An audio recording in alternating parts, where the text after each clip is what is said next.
हम अकेले ही चले थे जानिबे मंजिल मगर। जी हाँ, हम चले थे आज से 20 दिन पहले ले से।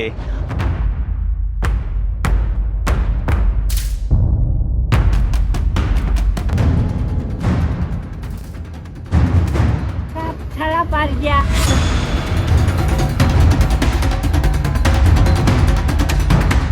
80 साल का हूँ। मेरा 80 साल उम्र है।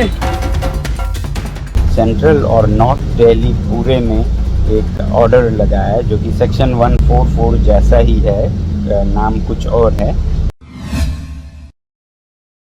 வணக்கம். இந்த நாட்டின் எதிர்காலத்தை, இந்த உலகத்தின் எதிர்காலத்தை பாதுகாக்கக்கூடிய ஒரு சில நபர்கள், அதில் சோனம் வாங்சூ ஒரு மிகப்பெரிய activist, climatic activist, scientist, teacher.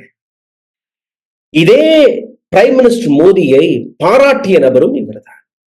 ஆனால் தன்னுடைய ஸ்டேட், அதாவது தன்னுடைய மாநிலம் லத்தாக்கிற்கு கிடைக்கக்கூடிய ஸ்டேட்ஹுட், அங்க இருக்கக்கூடிய எம்பிக்கள், அங்க இருக்கக்கூடிய எம்எல்ஏக்கள் அனைத்து அதிகாரத்தையுமே பறித்து, 2 எம்பி இருந்த இடத்துல இப்ப ஒரே ஒரு எம்பி தான் இருக்கிறார். 4 எம்எல்ஏக்கள் இருந்த இடத்துல இப்ப ஒரு எம்எல்ஏ கூட கிடையாது.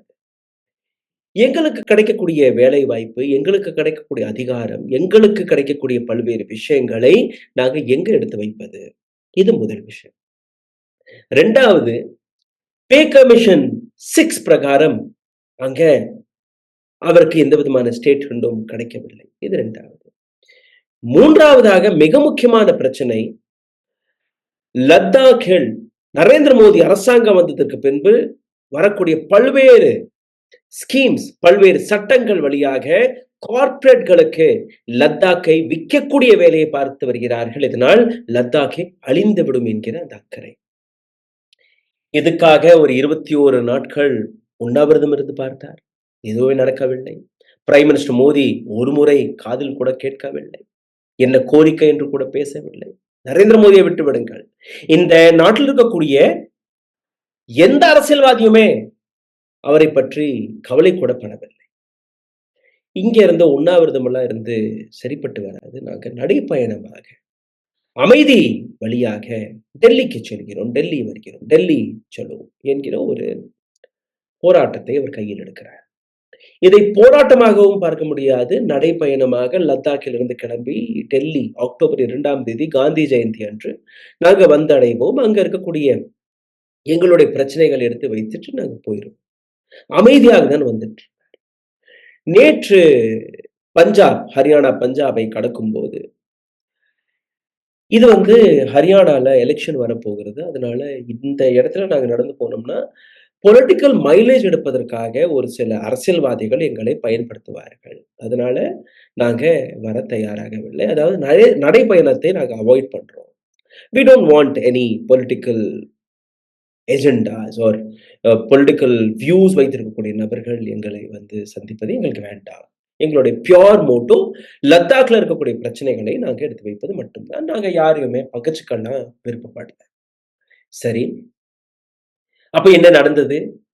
அவர் நேற்று ஒரு மதியம் ஈவினிங் போல அங்கிருந்து வாகனங்களை எடுத்து, பஸ், ஒரு 2 ஜீப் எடுத்துட்டு அங்கிருந்து டெல்லி வர்றாங்க. அவருடைய முதல் பிளான் என்னன்னா, டெல்லியில இருக்கக்கூடிய சிங்கு பார்டர்ல நாங்க நைட்டு அங்கே உறங்கிட்டு, அடுத்த நாள் காலையில, அதாவது இன்னைக்கு காலையில அங்கிருந்து கிளம்பி டெல்லி ஒரு 23 கிலோமீட்டர் நடை பயணமாக வந்தீர்கள்னா ஒரு 5ல இருந்து 6 மணி நேரம் பிடிக்கும். அந்த 6 மணி நேரம் நடைபயணமாக நடந்து வந்து இங்க இருக்கக்கூடிய மஜ்னூகா டீலா என்கிற இடத்துல நாங்க ஹால்ட் பண்ணுவோம். நான் இப்ப டெல்லியில தான் இருக்கேன். என்னுடைய அபிப்பிராயம் படி நான் என்ன நினைச்சேன்னா, ஈவினிங் நான் அவரை போய் சந்திப்பேன். இன்னைக்கு ஈவினிங் எனக்கு ஒரு அப்பாயின்மெண்ட் கிடைச்சிருந்தது. அங்க ஈவினிங் மஜ்னூகா டீலால போய் அவரை சந்திச்சுட்டு ஒரு சில பேட்டிகளெல்லாம் எடுத்துட்டு, நாளைக்கு காலையில அவருடைய பயணத்திலேயே நாங்க கலந்து கொள்வோம். என்ன போன்ற பல்வேறு ரிப்போர்ட்டர்ஸ்கள், மீடியா பர்சனாலிட்டிஸ்களுக்கு ஒரு இன்விடேஷன் வந்திருந்தது. அதன்படி நாளைக்கு காலையில நாங்க மஜ்னூகா டீலால இருந்து கிளம்பி காந்தி சமாதி வர அவரோட நடை பயணமாக போறதுக்கான பிளான் இருந்தது. நேற்று இரவு என்ன நடந்தது? அவர் வரக்கூடிய இந்த வாகனம், அதாவது அவருடைய பஸ், ஒரு சில ஜீப்ஸ்கள்ல அதை பின்தொடங்கி ஹரியானா போலீஸ் ஜீப் எல்லாம் எஸ்கார்ட் பண்ண ஆரம்பிச்சிருக்காங்க. டெல்லி நெருங்க நெருங்க டெல்லி போலீஸும் இவருடைய வாகனங்களை எஸ்கார்ட் பண்ண ஆரம்பிச்சிருக்காங்க. சோனம் வாங்சூ மற்ற டீம்களுக்கு எதுவும் புரியல. எல்லாருமே ரொம்பவே லத்தாக் பக்கத்துல இருக்கக்கூடிய நபர்களால் பாத்தீங்கன்னா வெளிப்படைத்தன்மையா, ரொம்பவே கிளியர் ஹார்ட்டட் பீப்புள். அவங்களுக்கு அந்த சூழ்ச்சி எல்லாம் தெரியாது. சரி, எங்களுக்கு பாதுகாப்பு கொடுக்குது அரசாங்கம்னு நம்பி இவங்க அமைதியாக இருந்திருக்காங்க. டெல்லி நெருங்க நெருங்க தான் அவங்களுக்கு புரிஞ்சிருக்கு, இது எஸ்கார்ட் கிடையாது, we have been detained. எங்களை கைது செய்வதற்காக இத்தனை போலீஸ். அந்த போலீஸோடைய காட்சியெல்லாம் நான் உங்களுக்கு எடுத்து காட்டுறேன். எந்த அளவுல ஆயிரக்கணக்கான போலீஸ் வந்தது. எத்தனை பேரு? வெறும் 150 நபர்கள். வெறும் 150 நபர்கள். 150 நபர்களை கைது செய்வதற்காக 2000 3000 போலீசார்கள், 2 ஸ்டேட் போலீஸ். ஏதோ கிரிமினலை பிடிக்கிற மாதிரி. விவசாயிகளை நீங்க போராட விடவில்லை. இந்த மாதிரியான அமைதி போராட்டத்தை நடத்த வரக்கூடிய என்விரான்மெண்ட் ஆக்டிவிஸ்ட் இவர்களையும் நீங்க எங்கேயுமே பேசக்கூட விடமாட்டோம் என்று நீங்க கைது செய்து வருகிறீர்கள். அப்ப சிந்தித்து பாருங்க, இந்த நாட்டு அரசாங்க மனதில் எந்த அளவில் பயம் இருக்கிறது என்று. ராகுல் காந்தி டெல்லி போலீஸை மிக கடுமையாக கிரிட்டிசைஸ் செய்திருக்கிறார். இதெல்லாம் ஒரு வேலையா? ஒரு நபர் அமைதியாக வருகிறார், அவருடைய ஸ்டேட் பிரச்சனை எடுத்துட்டு வர்றாரு, உட்கார வச்சு கூப்பிட்டு என்ன பிரச்சனை நீங்க கேட்கறதை விட, அதை விட்டுட்டு நீ அவரை கைது செய்யக்கூடிய கேவலமான வேலையை பார்த்திருக்கிறீர்கள். டெல்லியின் சீஃப் மினிஸ்டர் அதிஷி இன்னைக்கு மதியம் அங்க போற மாதிரி இருக்கிறார்கள். இப்போ ஒரு மணி 3 ஆக போகுது. 1 மணிக்கு அங்க பிளான் இருந்தது, இதுவரை போகல. இதுக்கப்புறம் கொஞ்ச நேரத்துல போயிருவாங்கங்கிற ஒரு தகவல் எங்களுக்கு கிடைத்திருக்கிறது. ஈவன் அங்க, அதாவது நேரடியாக டெல்லிக்கும் எடுத்துட்டு வரல, உத்தரப்பிரதேஷ் கூட்டிட்டு போயிட்டாங்க. ஹரியானால ஒரு சில அந்த பார்டரை சுத்தி இருக்கக்கூடிய ஒரு சில போலீஸ் ஸ்டேஷன்களை இவங்களை அடைச்சு வச்சிருக்காங்க. பாரதிய நியாய சம்ஹிதா செக்ஷன் 168 படி டெல்லியை சுற்றி இருக்கக்கூடிய இடங்கள்ல 5க்கும் மேற்பட்ட நபர்கள் கூடக்கூடாது என்கிற ஒரு சட்டத்தை நாங்க போட்டு வச்சிருக்கோம். ஆனால் சோனம் வாங்சூ லத்தாக்ல இருந்து 150 நபர்களை கொண்டுட்டு வந்து இங்க மிகப்பெரிய கலவரத்தை தூண்டக்கூடிய வேலையை பார்த்து வந்திருக்கிறார். எவ்வளவு பெரிய கிரிமினல் நீங்க பாருங்கள், எவ்வளவு பெரிய தீவிரவாதி நீங்க பாருங்கள். பிரைம் மினிஸ்டர் மோடியை டார்கெட் செய்வதே இவர்களுக்கு வேலையாக போய்விட்டது. அவர் பாவம் வெளிநாடுகளுக்கு போய் செல்ஃபி எல்லாம் எடுத்துட்டு வர்றாரு, இந்த நாட்டை எந்த அளவுல கூட்டிட்டு போயிட்டாரு. அவரை பற்றியெல்லாம் நீங்க இப்படி எல்லாம் பேசலாமா என்கிற ஒரு விஷயம். ராகுல் காந்தி டெல்லி போலீஸை கிரிட்டிசைஸ் செய்தது மட்டுமல்லாமல் இந்த டிடென்ஷன் இந்த நாட்டு டெமோக்ரஸிக்கு எதிரானது. 6th ஸ்கெட்யூல் கமிஷனில் தானே அவரை அந்த ஸ்டேட்டை கேட்கிறார்கள். வேற என்ன தவறு? 6th ஸ்கெட்யூல் ஆஃப் தி கான்ஸ்டிடியூஷன்ல நீங்க இணைச்சிட்டீர்கள்னாலே அது ஸ்டேட்ஹுட்டாக மாறிவிடும். நீங்க நினைக்கும்படி அடானிக்கு அம்பானிக்கு நீங்க அங்க இருக்கக்கூடிய வளங்களை திருடவிட முடியாது. அங்க இருக்கக்கூடிய எம்பி எம்எல்ஏ அதற்கான கேள்விகளை கேட்பார்கள். But what are you doing? இந்த இடத்துல ராகுல் காந்தி ஒரு ட்வீட்டை போட்டிருக்கிறார். The detention of Sonam Wangchuk ji and hundreds of Ladakhis peacefully marching for the environmental and constitutional rights is unacceptable. Sonam Wangchu மற்றும் அவருடன் இருந்த பல்வேறு தொண்டர்கள், பல்வேறு ப்ரொடெஸ்டர்ஸ் அமைதி முறையில் அவர்கள் ஒரு எதிர்ப்பை தெரிவிக்கிறார்கள். அவர்களை சிங்கு பார்டரில் கைது செய்தது மிக தவறான விஷயம் என்று எழுதியிருக்கிறார். Why are the elderly citizens being detained? எதற்காக முதியோர்கள் டிடெயின் செய்யப்படுகிறார்கள் at Delhi border for standing up for Ladakh future? லத்தாக்குடைய எதிர்காலத்திற்காக அவர்கள் குரல் கொடுப்பது எந்த விதத்தில் தவறு? ஏன் அந்த முதியோர்களை நீங்க கைது செய்தீர்கள்? Modiji, like with farmers, this Chakravyuh will be broken. எப்படி விவசாயிகளுக்கு எதிராக நீங்க ஒரு சக்ரவியூவை நீங்க கட்டமைத்தீர்களோ, அந்த சுழல்ல இருந்து எப்படி விவசாயிகள் வெளிவந்தார்களோ அதே போன்று இதுவும் உடைக்கப்படும். So will your arrogance, you will have to listen to Ladakh's voice. உங்களுடைய அகங்காரத்தை ஓரம் கட்டிவிட்டு நீங்க லத்தாக்ல இருந்து வெளிவரக்கூடிய இந்த குரலை கேட்டு தீர வேண்டும் என்று கூறியிருக்கிறார். இதே போன்று அவருடைய ட்வீட்டையும் நான் உங்களுக்கு எடுத்துக்காட்ட ஆசைப்படுகிறேன். அதாவது சோனம் வாங்சூடைய ட்வீட்டை நான் படிக்கிறேன், கேளுங்கள். அவர் ஒரு வீடியோவும் போட்டிருக்காரு. வீடியோல நீங்க பார்த்தீர்கள்னா அவர் பேசுறது ஒரு பக்கம் இருக்கு, பஸ்ல இருந்துட்டே பேசிட்டு இருக்காரு. கீழே பாத்தீங்கன்னா எப்படி சிங்கு பார்டர்ல அந்த பேரிகேட் எல்லாம் போட்டு ஆயிரக்கணக்கான போலீசாரெல்லாம் அங்க குவித்து வைத்து இவரை கைது செய்வதற்காக. I have been detained along with 150 பாதயாத்ரீஸ். நான் என்னுடன் வந்த 150 பாத யாத்திரைகள் டெல்லி பார்டரில் இன்னைக்கு கைது செய்யப்பட்டிருக்கிறார்கள். Police force of hundreds, some say thousands, 100ல இருந்து ஆயிரக்கணக்கான போலீசார்கள் அங்கு குவிக்கப்பட்டிருக்கிறார்கள். Many elderly men, women in their 80s, few dozen army veterans. 80 வயதிற்கான முதியோர்களும் என்னுடன் நடந்து வந்திருக்கிறார்கள். பல பேர் இந்தியன் ஆர்மியின் ரிட்டையர்ட் ஆபீசர்ஸ். அவர்களுக்கு கூட நீங்க மரியாதை கொடுக்கவில்லை.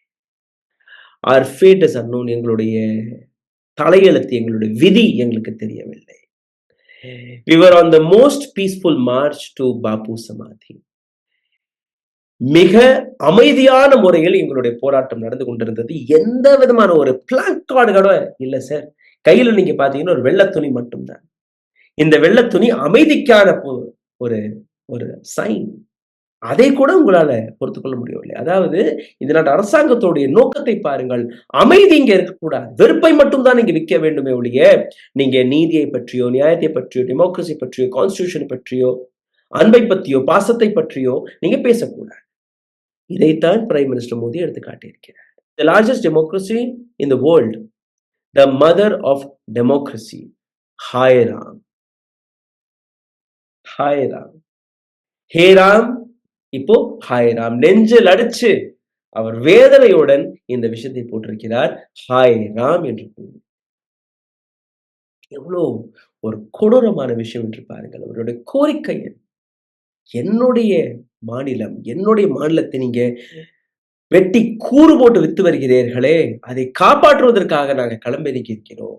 80 வயது முதியோர்கள். அதுல ஒரு சில வீடியோ எல்லாம் நான் பார்த்தேன், இந்த இவர்களுடைய சோசியல் மீடியா பக்கங்கள்ல இருக்கு. அப்படியே காலில் எல்லாம் புண்ணு வெடிச்சிருக்கு. இவ்வளவு தூரத்துல இருந்து நடந்து வர்றாங்க, டெய்லி நடந்து வர்றாங்க. I'll ask my team to take all the videos from Mr. Sonam Wangchu's Instagram.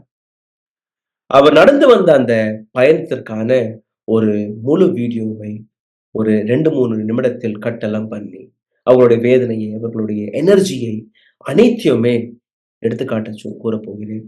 அத்துடன் கடைசியில் சோனம் வாங்சூடைய இந்த கைதியும் நீங்க பாருங்க. हम अकेले ही चले थे जानिबे मंजिल मगर, जी हाँ, हम चले थे आज से 20 दिन पहले ले से।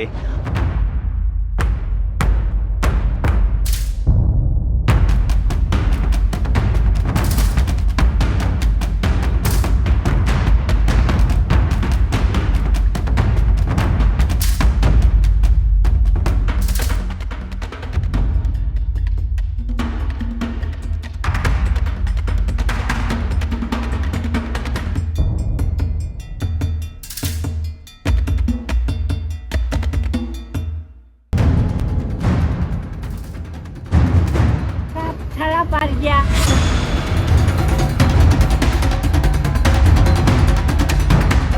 80 साल का हूँ। मेरा 80 साल उम्र है।